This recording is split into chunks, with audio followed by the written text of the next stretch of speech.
Buenas tardes, mi nombre es Andrés Camilo Rueda Martínez, hago parte del curso de productividad y calidad, donde el profesor nos mandó a leer el libro ¿Por qué fracasan los países? Básicamente, le seré muy sincero, con el respeto que el profesor se merece, pero el libro me parecía un poco aburrido. ¿En qué sentido? En que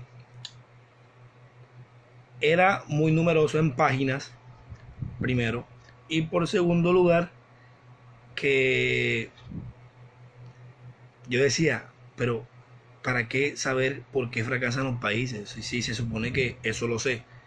Básicamente, eso pensé yo. Pero ya metiéndome más en el cuento y leyendo el libro, comprendí que en realidad no todo, no todas las cosas las sabemos, ¿sí? Principalmente las noticias nos muestran son cosas pequeñas de cada suceso que pasa en diferentes países. Pero en el punto donde está sucediendo todo, no nos los muestran, no nos los enfatizan, ¿sí? Entonces yo decía, pero ya sé, Venezuela está pasando por una estabilidad económica muy mala, el presidente literalmente es un bruto, sí, y en Colombia pues sinceramente estamos viviendo por una situación también igual, bueno, no igual como en Venezuela, pero también se viven diferentes acontecimientos que uno dice, pues listo, pues ya sé de Colombia, ya sé de Venezuela, y de pronto de alguna cosa que muestran en las noticias, pero en realidad no es todo. Entonces cuando empecé a leer el libro, empecé a comprender muchas circunstancias de lo que están pasando en los demás países. Por ejemplo, cuando empecé a leer el primer capítulo, que trata de tan cerca y sin embargo tan diferentes, uno dice como que, wow. En los primeros párrafos quedé impresionado.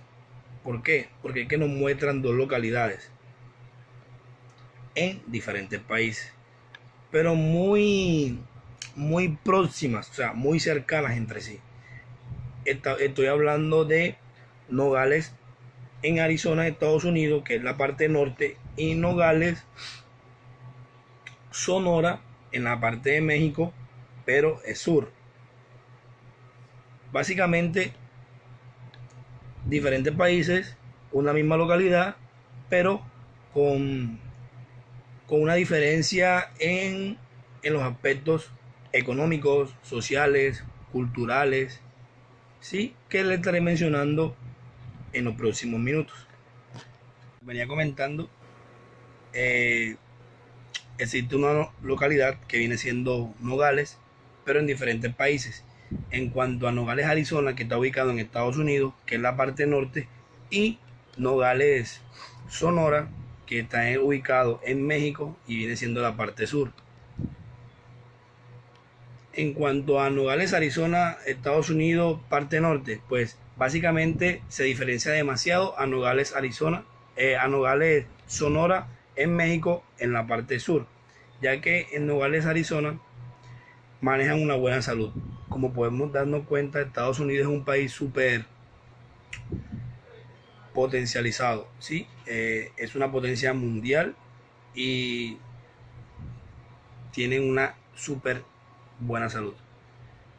Tienen una buena educación. En Estados Unidos manejan una buena educación tanto en cuando manejan la primaria, que la llamamos acá en Colombia, secundaria y también la parte de universidad.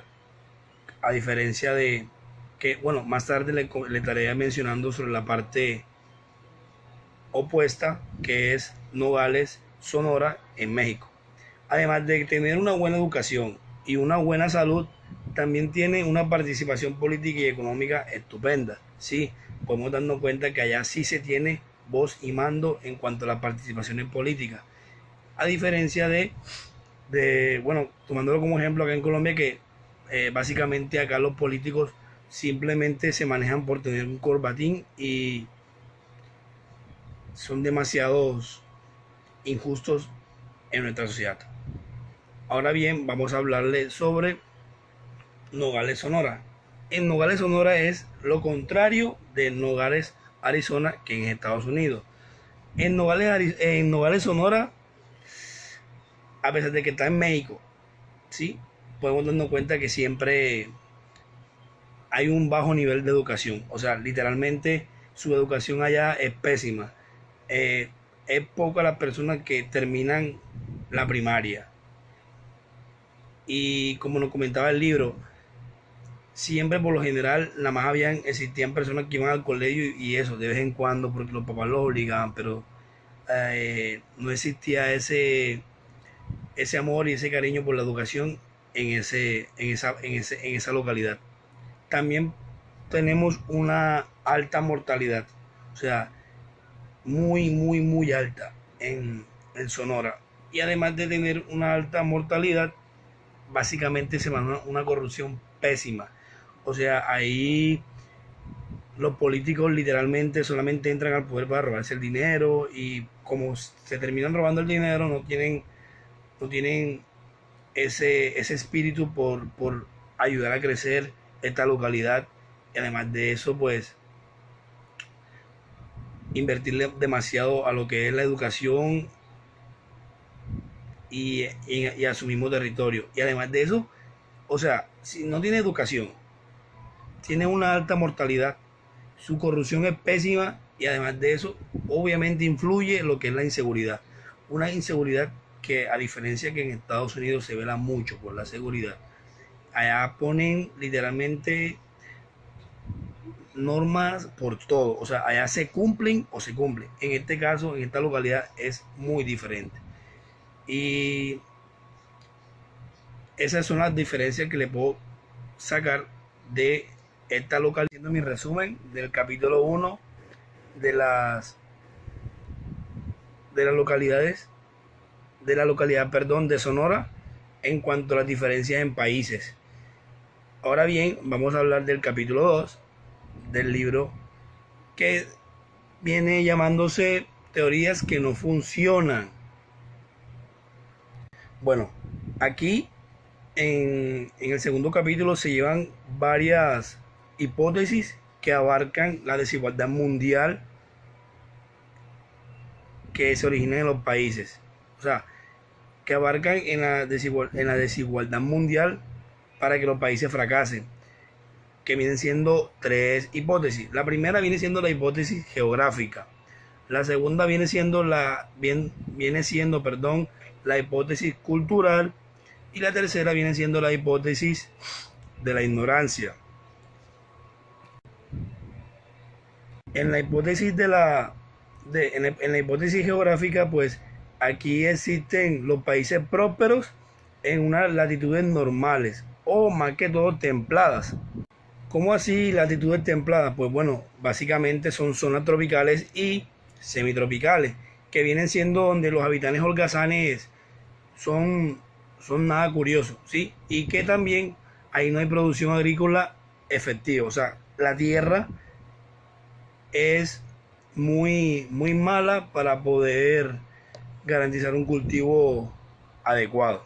Bueno, ahora viene la hipótesis cultural, que en el libro nos muestran donde los economistas que hacen el estudio de por qué los países fracasan afirman que la cultura a través de una religión traen unas consecuencias devastadoras o graves para un mejoramiento de la economía. Pero hay que enfatizarnos mucho en algo de que los escritores del libro nos enfatizan algo muy importante, y es donde la cultura nos ayuda a explicar a otros aspectos de la situación actual. Ahora nos basamos a la hipótesis de la ignorancia, que viene siendo no saber cómo hacer para que un país deje de ser pobre y sea rico. En esta hipótesis de la ignorancia, pues básicamente el libro nos muestra donde sinceramente suceden aspectos negativos en el mercado y los gobernantes no saben cómo poder eliminar ese tipo de aspectos negativos. Entonces, básicamente ahí estamos hablando sobre la hipótesis de la ignorancia. Pero principalmente basándonos a las hipótesis que acabé de mencionar en las hipótesis que acabé de mencionar anteriormente, pues la repetimos: hipótesis geográfica, hipótesis cultural, hipótesis de la ignorancia. Para mí no son válidas. ¿Por qué? Porque yo creo que la situación económica de un país no se basa en una ignorancia, su cultura ni en la geografía.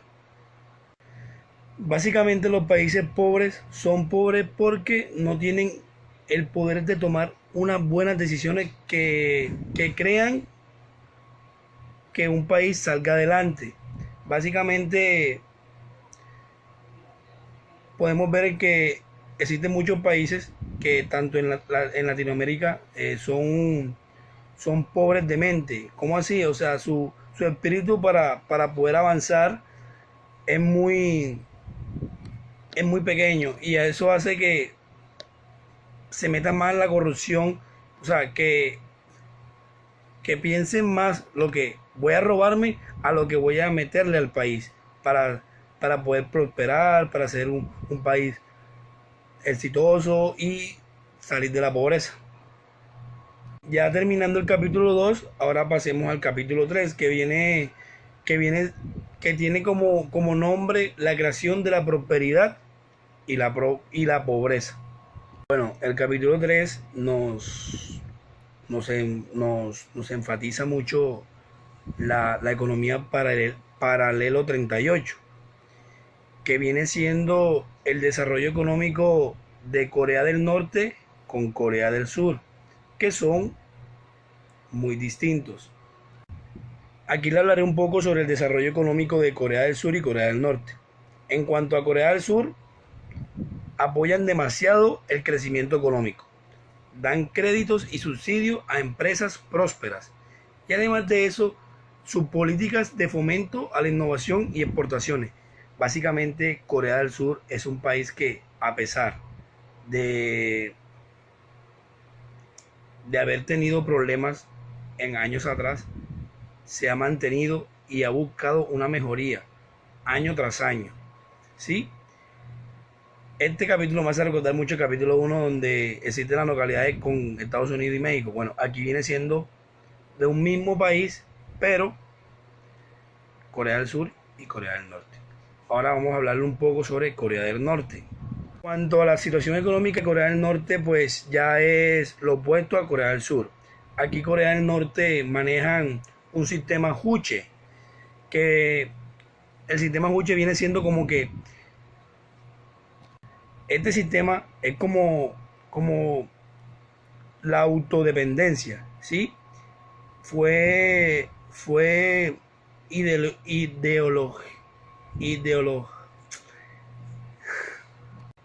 desarrollada, perdón la palabra, fue desarrollada por el actual Kim Il-sung y se centra en el concepto ese de autodependencia. Además de tener ese sistema, pues también prohíben la propiedad privada y los mercados privados, restricciones de libertades y una hostilidad a la innovación y a la adopción de nuevas tecnologías. Corea del Norte, pues como se pueden dar cuenta, es lo opuesto de Corea del Sur. También este capítulo nos menciona una parte muy importante que viene siendo las instituciones económicas, tanto extractivas como inclusivas. En cuanto a las instituciones económicas extractivas, en cuanto a esta situación, pues aquí básicamente, en cuanto a las instituciones económicas extractivas, pues el libro nos muestra varias conclusiones que esta nos transmite. En la primera, pues la propiedad privada no existe. Existe una desigualdad de oportunidades y su sistema legal es parcial. Además de eso, existe una extracción de rentas y riquezas de un subgrupo para poder beneficiar a otro, que es muy diferente a la manera en que como las instituciones económicas inclusivas se llevan a cabo. En esta pues fomentan la participación de las personas en las actividades económicas. Se van dando cuenta de que es lo opuesto a las instituciones económicas extractivas. Además de eso, la seguridad de la propiedad es privada y su sistema jurídico es imparcial, donde pueden garantizar el derecho a tener propiedades privadas, que también sería muy importante. Ahora vamos a pasar a las instituciones políticas extractivas e inclusivas, que en el capítulo 3 nos menciona el libro. En cuanto a las instituciones políticas extractivas, pues bueno, aquí se concentran mucho en el poder en manos de una élite reducida, ¿sí? Además de eso, las instituciones económicas estructurales por dicha élite, que acabé de mencionar anteriormente, extraen el recurso del resto de la sociedad para poder beneficiarse. Y esta va de la mano con las instituciones económicas extractivas, ¿sí? Va como que más o menos la parte negativa de las extractivas, ¿sí? Que viene siendo lo opuesto a las inclusivas. En cuanto a las instituciones políticas inclusivas, pues aquí suficientemente son centralizadas y pluralistas. Confieren el poder ampliamente. Y además de eso, eliminan las instituciones económicas que expropian los recursos de la mayoría. Levantan barreras de entrada y suprimen mercados que benefician solamente a unos cuantos. ¿Sí? Básicamente van entendiendo, o básicamente se van dando cuenta de que existe una gran diferencia entre las instituciones políticas extractivas con las instituciones políticas inclusivas, y también las instituciones económicas extractivas con las instituciones económicas extractivas inclusivas, perdón. Ahora finalizamos nuestro tercer capítulo. Ahora bien, pasamos al capítulo 4, que es el capítulo que se hace llamar Pequeñas diferencias y coyunturas críticas, el peso de la historia. Resaltaré una frase muy importante en el párrafo del capítulo 4 que dice: una vez que se produce una coyuntura crítica, las pequeñas diferencias que importan son las desigualdades institucionales iniciales que activan respuestas muy distintas. El capítulo 4 nos muestra unas coyunturas críticas, que vienen siendo unos factores que trastornan el equilibrio económico o político de una sociedad. Además de eso, pues, viene siendo un arma de doble filo, ¿sí? Porque puede romper el ciclo de las instituciones extractivas o intensificar la aparición de estas. En el capítulo 4 se referían mucho, o tomaron como se abarcaron en un tema de la peste negra, que se originó más que todo en 1346, donde llegó al Mediterráneo. Esto originó un impacto social, económico y político, donde además de eso trajo una escasez de la mano. El capítulo 4 también nos señala los lugares institucionales inclusivos, que son Estados Unidos, Canadá y Australia, y también Europa Occidental. Además de eso también nos menciona los lugares institucionales extractivos, que son América Latina, África, Asia y Oriente Próximo. Una conclusión muy importante que pude percibir en este capítulo fue la parte donde básicamente los tipos de instituciones que se manejaron y que mencioné anteriormente aún se desarrollan en los países, tanto que la realidad que sucede en estos dos y su nivel de desarrollo es igual a cómo se manejaban en los años atrás. Y algo muy importante que hay que resaltar es que a lo largo de la historia se vio que los lugares que adoptaron instituciones inclusivas tienen un mayor desarrollo que lo que adoptaron las instituciones extractivas. que fueron la gran diferencia que les mencioné anteriormente y pues que se percibieron durante el capítulo 4. Y ya para culminar el capítulo 4, pues podemos comprender y darnos cuenta de que las diferentes instituciones que mencioné explican la desigualdad que hoy en día se vive en el mundo. Ahora pasamos al capítulo 5, que se hace llamar He visto el futuro y funciona. El crecimiento bajo instituciones extractivas. Básicamente podemos darnos cuenta que el capítulo 3, 4 y 5 van de la mano, ya que nos hemos dado cuenta de que hablan de las instituciones inclusivas y las instituciones extractivas. Bueno, en este capítulo pues señala mucho la necesidad de la interacción de los individuos dentro del mercado como forma de utilización de los recursos, ya que al momento de presentarse una élite en el poder, esto no seguiría funcionando igual y los recursos serían eficientes. La población no recibiría los incentivos correspondientes y se manejaría una mala organización en cuanto al mercado y el poder. El siguiente capítulo, que viene siendo el capítulo 6, que tiene como nombre el distanciamiento. Este capítulo manejó un tema muy importante, ¿sí? Que fue las innovaciones institucionales, que puede ser la causa principal de que se desarrolle algunas regiones o se atrasen otras.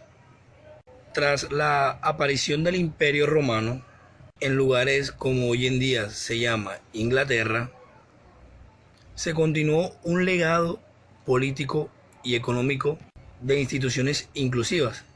Fíjese, todavía vamos metiendo la parte de las instituciones inclusivas y eso lo empezamos a mencionar desde el capítulo 3. O sea que cada capítulo que vamos avanzando va metiendo un poco lo que viene siendo las instituciones inclusivas. Que como le decía anteriormente, las instituciones inclusivas trajeron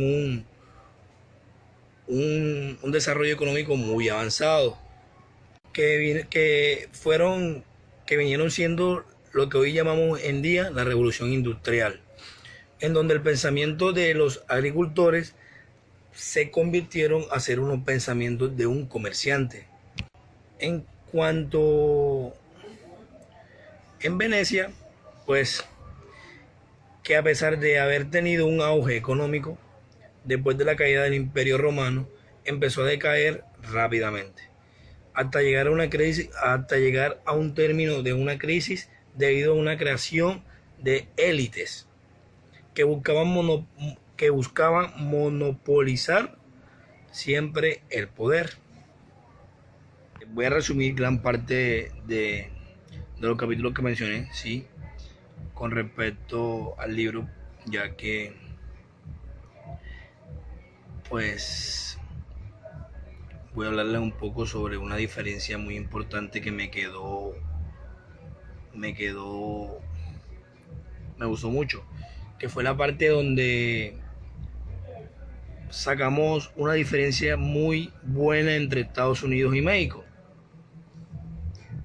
en cual en el libro nos mencionan un ejemplo de dos grandes millonarios, que son Bill Gates en la parte en Estados Unidos, que hoy en día es una de las personas más ricas en todo el mundo, donde él creó mucho su riqueza basándose en las innovaciones y en el talento humano que básicamente lo apoyó para poder seguir siendo un magnate en la tecnología e innovación, que permitió que Estados Unidos hoy en día sea una gran potencia, ya que esto dejó muy en alto a este gran país, donde se elevaron mucho las ganancias. Hablemos sobre la parte en México,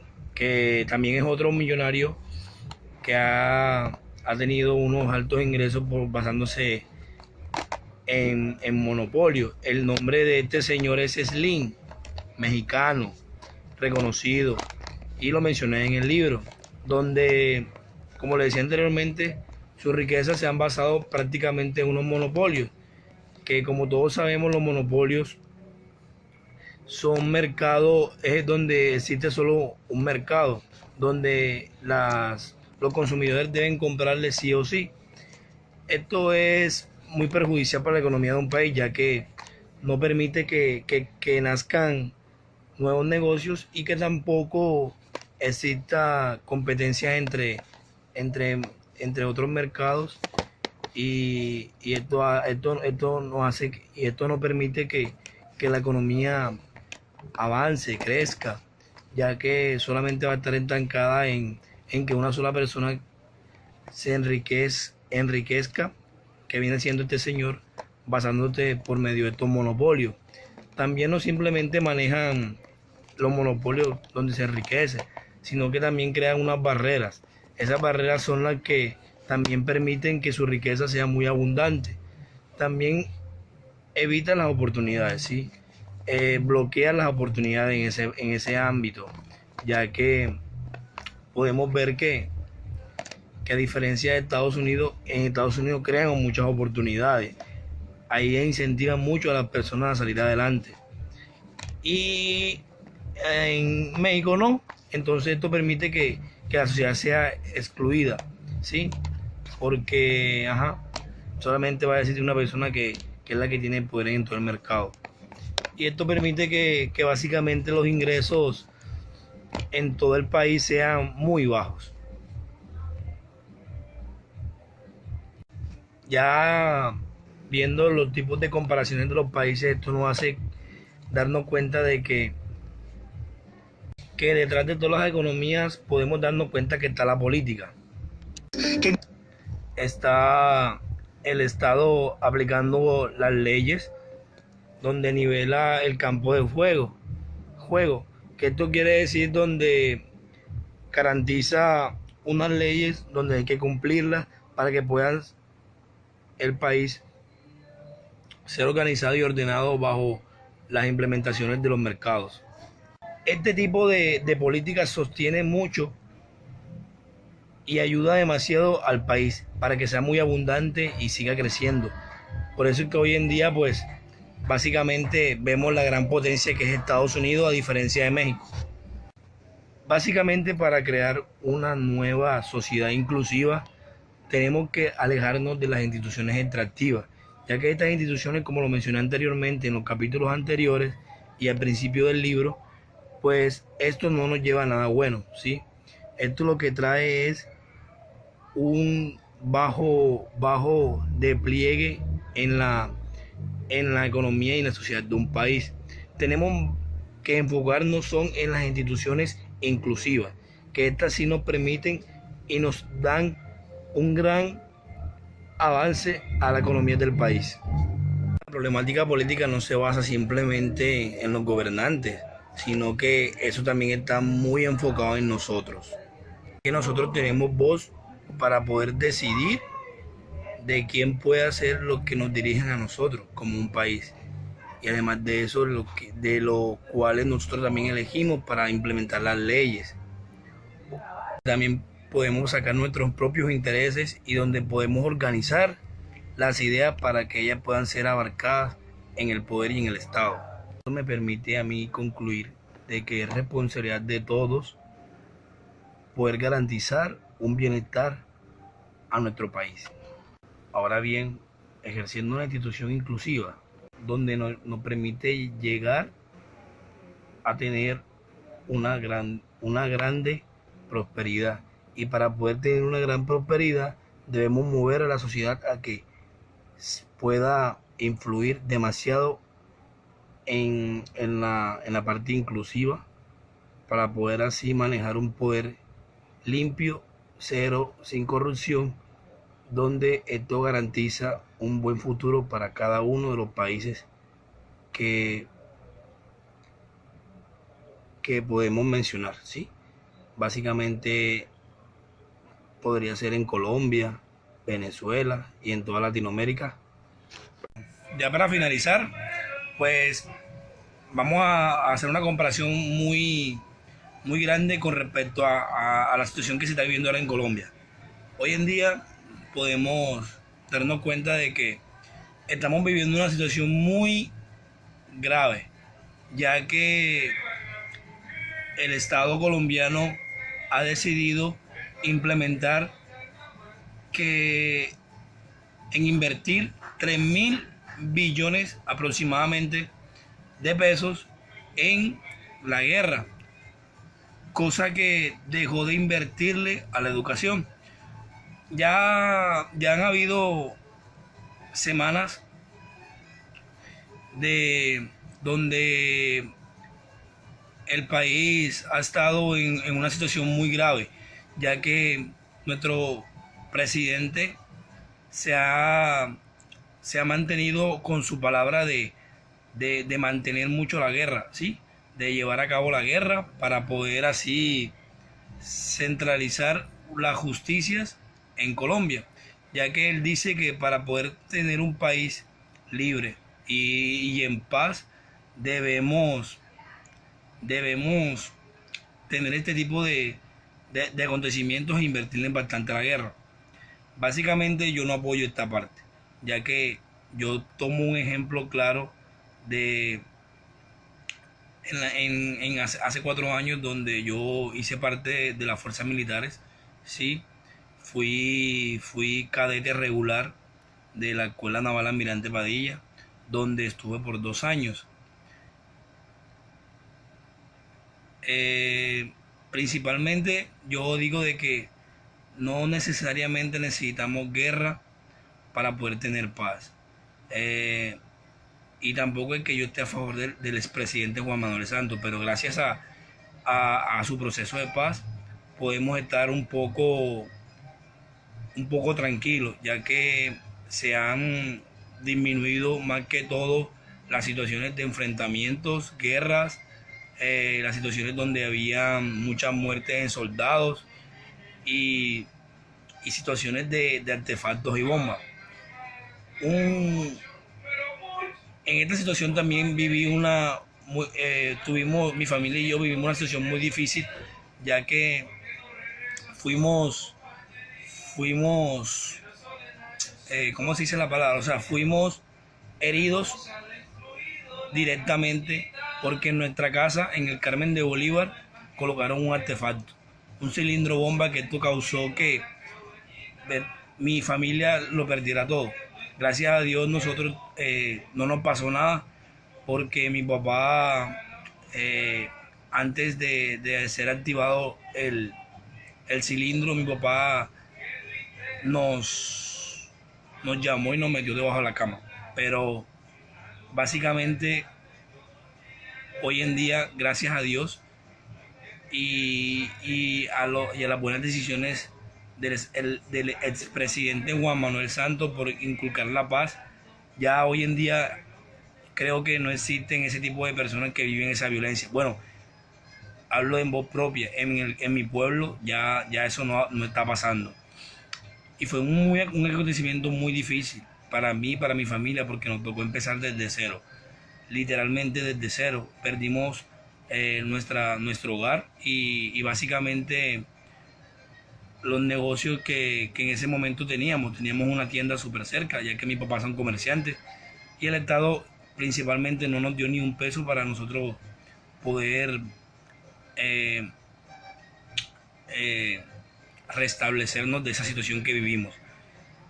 Entonces no comparto la situación del presidente actual, Iván Duque, de fomentar la guerra, ya que esto lo que va a permitir es más muertes y que no, o sea, no solamente porque me valga en la guerra, sino porque en la educación es muy importante, porque hace poco en internet, en las redes sociales, vi que existen solamente pocas universidades públicas, pero hay demasiadas cárceles.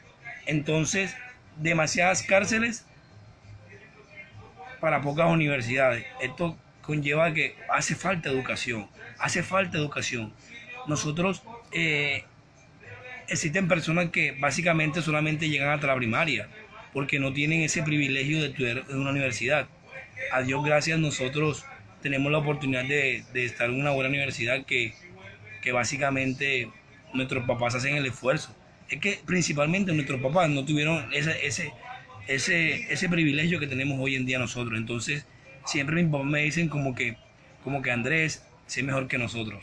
Y eso es lo que hoy en día, pues, es lo que estoy haciendo. Y es lo que ellos quieren, lo mejor para mí.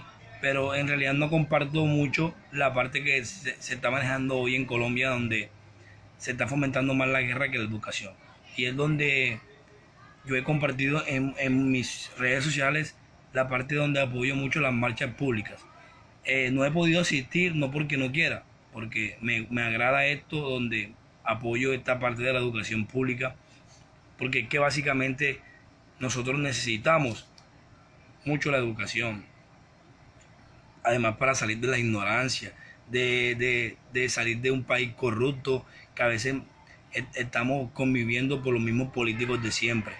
Es muy bueno. Entonces, claro, como los aspirantes políticos no quieren que nosotros nos eduquemos para poder crear conciencia y poder derrotarlos en el sentido de la palabra en cuanto a lo gobernativo, pero básicamente no apoyo en las ideas de que se fomente más la guerra que la educación. Entonces lo tomé como tema de conversación para tomar el ejemplo de que necesitamos en Colombia tener unas instituciones inclusivas, manejar más que todo esa parte de la inclusión, ya que vamos a colocarnos más en fondo con nuestros principios, educarnos más, y esto nos va a garantizar una estabilidad económica muy buena para nuestro país, a diferencia de las instituciones extractivas, que básicamente eso no nos va a traer nada bueno. Entonces, principalmente apoyo más la educación que la guerra, y estoy en contra de lo que se está viviendo actualmente en mi país, que es Colombia, que ya creo que no tenemos, bueno, existimos personas que tuvimos la oportunidad de cambiar el futuro de nuestro país, pero no sé qué pasó, no sé, nos dejamos dominar por la conciencia de los demás y terminamos perdiendo ese voz y bando. Pero ahora hoy en día debemos salir y defender eso, porque básicamente la educación importa demasiado que una guerra. Principalmente prefiero más educarme que vivir en conflicto, porque básicamente con un país educado podemos manejar las diferentes guerras y podemos llevar a cabo un país inclusivo, centralizado, donde todos podremos salir adelante, la economía mejore y seamos un país innovador, claro está, también por mediante los años. Eso es lo que yo creo en mi país, creo en Colombia, y sé que más adelante vamos a salir victoriosos de este tipo de acontecimientos que nos está pasando. Los jóvenes de hoy en día nos estamos educando para crear conciencia en los demás, y eso es lo que hoy en día, en la actualidad, nuestros profesores nos inculcan en las universidades, para poder liderar empresas, compañías, y no solamente trabajos donde estemos simplemente por un sueldo, sino también proyectarnos a liderar y a prospectarnos, a ser unas personas emprendedoras que busquen maneras de llevar a cabo las ideas y los pensamientos, que no se estanquen, que vayan y miren más allá de donde pueden ser capaces, siempre apoyándose entre sí. Y con respecto a la clase de productividad, bueno, esto, si nosotros, ahora relacionándolo con las clases de productividad y calidad, si las empresas pueden ser capaces de incorporar la calidad y la productividad, lo que va a ocasionar es un gran crecimiento económico en la empresa, en la industria o en la organización. Y esto lo que va a permitir es un gran crecimiento en la economía del país, ya que una empresa donde se maneje la productividad, se maneje la calidad, créanme que va a ser una empresa eficaz y eficiente, porque sinceramente la productividad y la calidad básicamente es muy importante para el crecimiento de las industrias de las organizaciones, de las compañías y de las empresas. Terminar y concluir todo el video, le doy gracias a mi profesor de productividad y calidad, ya que nos permitió y creo que el video tiene mucha moriqueta, pero no importa. Lo importante fue que cumplí y me atreví a retarme y a no estancarme en la necesidad de ver de que era un libro grande y por flojera quizás, pero básicamente como lo importante es conocer más allá y más a fondo las situaciones de nuestros países, no solamente el de uno, sino también los de los demás en todo el mundo, porque es que relativamente uno nunca sabe si va a quedar aquí por siempre en Colombia. Uno siempre tiene que mirar más allá y ojalá y Dios permita que no solamente esté aquí en Colombia, sino que ojalá tenga muchas aspiraciones en diferentes lugares. Y gracias. Esto fue todo por hoy. Ya culminé mi presentación de por qué fracasan los países. Y gracias a todos por estar atentos y por estar pendiente de este video. Muchas gracias.